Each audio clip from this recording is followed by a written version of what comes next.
Hey guys, it's Tim and this is Wrestling Unlimited as it is September 3rd, 2023, and tonight is AEW All Out from Chicago, Illinois. With that, we got a stacked show with the main card and the pre-show together. There are 13 things that are taking place on this show, but then when you look at it, a lot of it is last-minute feeling. Because we're coming off of last week's All-In show. It feels like a lot of what we're getting tonight is somewhat last minute, and I just don't know how to feel, to be completely honest. There's a lot on this show, yes. There's a lot on this show with no real build, if I'm going to be frank with you guys. Now, as far as this video does go, I'm going to be giving you a rundown of the card. I'm going to give you my predictions and the final betting odds. So with that, we first do know, as far as the pre-show does go, we're getting the over-budget Battle Royal. Now, we don't know any names for the over-budget Battle Royal. They did announce this yesterday, and we'll go from there. It's basically just a homage to the first All-In that the Elite put on when they had the over-budget Battle Royal.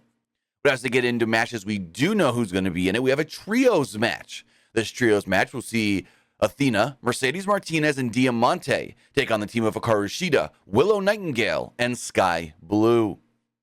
Now, I'm going to say it's a pre-show match, so babyfaces win, and whoever wins is next in line to face Athena for the ROH Women's Championship. So I'm going to go babyface team. Looking at the betting odds, they, feel the same way. The babyfaces are favored at a minus 1,000 to defeat the heels at a plus 500. Also on the pre-show, we do know the AEW World Trios Championships will be on the line when the Acclaimed and Billy Gunn defend against Jeff Jarrett, Jay Lethal, and Satnam Singh.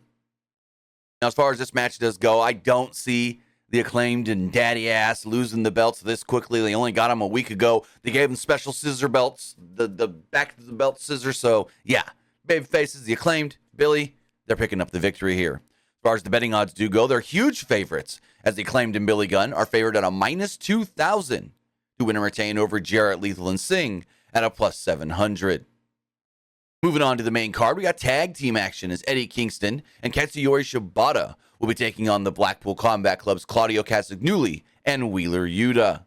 Now, I'm not 100% sure on this one. This one's kind of tough because there's like 3 champions in this match except for Wheeler Yuta, who doesn't have a belt. But it's like Eddie's got a New Japan belt, Claudio and Shibata got ROH belts. So it's like, do we want to build up for Claudio's belt? Do we want to build up for one of the other belts? I'm not really sure here.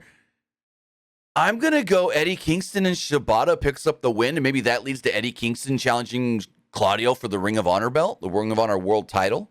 As far as the betting odds do go, looking down at that, the Blackpool Combat Club is favored in the odds at a minus 350 to defeat Kingston and Shibata at a plus 225. Moving on, we got Miro versus Powerhouse Hobbs. We haven't seen Miro in a while. He hasn't really done much. He's changing up his gimmick a little where he's still the Redeemer, but not God's Redeemer or God's favorite champion. I say Miro beats Powerhouse Hobbs. As far as the betting odds do go, Miro is favored at a minus 500 to defeat Hobbs at a plus 300. An 8-man tag team action. It's FTR and the Young Bucks taking on Bullet Club Gold. This is another tough one because they can do a couple of different things with this, but I'm going to say send people home happy with this match. FTR and the Young Bucks pick up the victory over BCG. As far as the betting odds do go, looking down at that, wrong again. My prediction's different again. BCG, the Bullet Club Gold, are favored at a minus 200 to defeat FTR and the Young Bucks. Moving forward, it's Kenny Omega versus Konosuke Takeshita.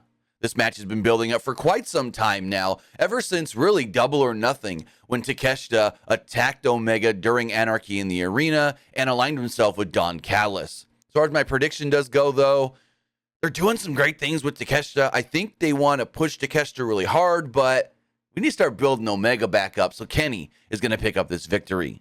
As far as the betting odds do go, they also feel Kenny Omega, as Omega is a minus 400 to defeat Takeshita at a plus 250. Moving forward in a no DQ strap match, it's Bryan Danielson versus Ricky Starks. Now, I feel bad for Ricky Starks on a number of different levels because, he was supposed to be in the main event of this show, if rumors and reports are correct, against CM Punk for the Real World's Championship. CM Punk then got suspended and ultimately fired, and things had to be changed. They then teased him facing Ricky the Dragon Steamboat, and instead, now, last night, they brought back the returning American Dragon, Bryan Danielson. Now, Danielson was not rumored or reported to come back this early. It wasn't going to be till like late in the month, or even more likely next month, October, when he was going to get cleared. So something happened where he healed a lot faster than we were led to believe. And then we're getting Bryan and Ricky. Now, I don't think my prediction is Bryan Danielson. I just don't think in his return match he loses. I don't want Ricky Starks to lose this either, though, because he's got a lot of momentum built up going into this. But I'm going to have to say Bryan Danielson is my pick. Looking at everything, though, as far as the betting odds do go, they also say Danielson, who is a minus 170 to defeat Starks at a plus 125. With the TBS Championship on the line, Chris Statlander will be defending against Ruby Soho. Now, there's not much to this other than Ruby one week was just like, Chris Statlander, I want your belt. I want to come after you in the TBS title, and then they made it for tonight. Now, last night on Collision, they had a really good segment building this matchup where Chris Statlander was just talking about Ruby and how Ruby always cheats, and she's probably going to cheat again at the pay-per-view. And then Ruby comes in, oh, you want to talk crap? You want to talk crap? And then Saraya kills it. Saraya pushes Ruby out and goes, Ruby, shut up. And then she looks at Chris Statlander and is like, hey, shut up, bitch. Ruby gonna beat you tomorrow. I could not stop laughing. I watched that segment so many times, and the crowd was just like aghast. They're like, oh, like they didn't think Ruby was gonna say, shut up, bitch. Or no, she said, shut up, you stupid bitch. So it's like, oh, God. But as far as the match does go, I think there's going to be more dissension with the Outcasts. They're maybe going to try to help Ruby win. Ruby doesn't win. And Chris Statlander retaining is my prediction. As far as the betting odds do go, they also say Statlander retains at a minus 750 over Soho at a plus 400. Moving forward with the TNT Championship on the line, Luchosaurus is defending against Darby Allin.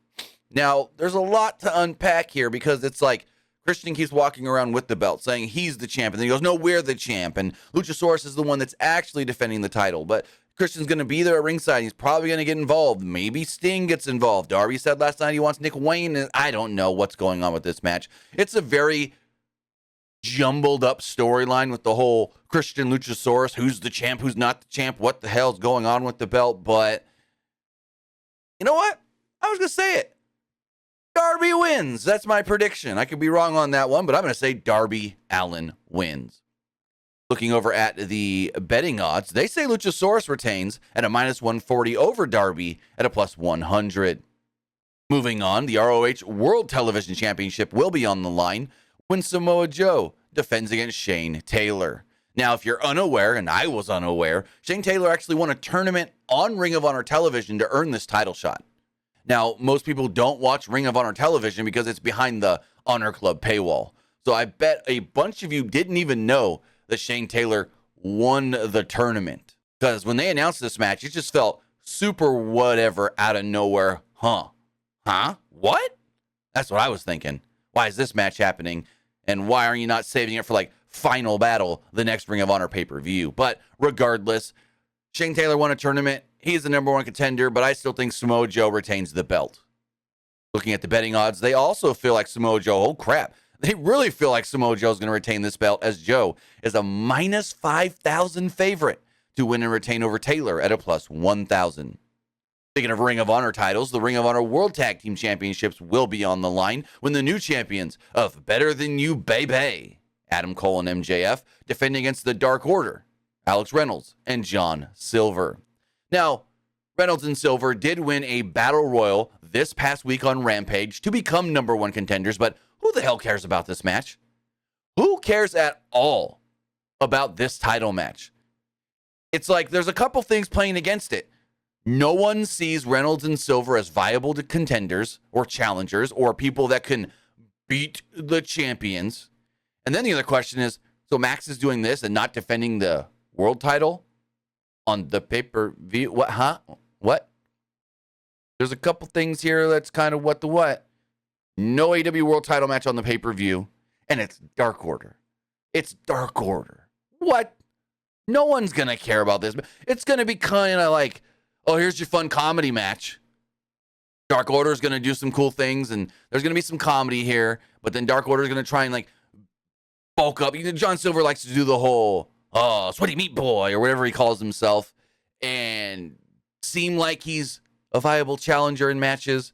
And then eventually there's comedy and he gets taken down. And MJF and Adam Cole, we know they're funny and they can do their thing. And to me, this feels like a potty break match, if I'm going to be completely honest. MJF and Adam Cole, they aren't losing. My prediction, they retain the belts. Looking at the betting odds over here, though, betting odds see them as major favorites as a minus 5,000 to win and retain over the Dark Order at a plus 1,000. And finally, and they haven't said this, but in what I believe is the main event with the International Championship on the line, it's Orange Cassidy defending against Jon Moxley. Now, as far as this match does go, they've been building this up for a while. We had the Stadium Stampede where these two guys fought during that match, and we've done other different things, and then they had a really good end to Dynamite that really sold me on this match. Like, I was already sold on the match, but then it really was like, oh, no, this needs the main event, and this match is going to be so good. The way that show ended on Wednesday really sold me on this being the match, the biggest match on this show. This match is going to be oh so good, where I think, honestly, Orange Cassidy's historic reign comes to an end and Jon Moxley defeats him to become the new international champion. I really do think it's going to happen. Looking down at the betting odds here, they also feel like Moxley's going to walk out the champion with a minus 200 favorite put on Jon Moxley to defeat the current champion, Orange Cassidy, at a plus 150. But with that, guys, that is everything that has been announced for tonight's AEW All Out pay-per-view. Remember, you can watch it on Bleacher Report here in the United States. You can watch it on, I think it's on traditional pay-per-view. You're going to be able to watch it in movie theaters, and you can get it on Fight TV internationally. So what I say is go use a VPN, like Pure VPN, and trick your computer into thinking that you live over in the United Kingdom. You can then go to Fight TV and order the show for like half the price. Here in the United States, they charge $50. There, they charge $20. Also, we have our Fight TV referral code in the description below. If you use that code or the link that's there as well, you actually get $10 off of your purchase and support us here at Pro Wrestling Unlimited. So again, use a VPN like Pure VPN, use our link or code in the description below, and buy the pay-per-view on Fight TV. But with that, guys, remember, we will be live following tonight's pay-per-view, live here on YouTube and over on Twitch, breaking down the entire thing. See you later after the show. Have a good one, guys.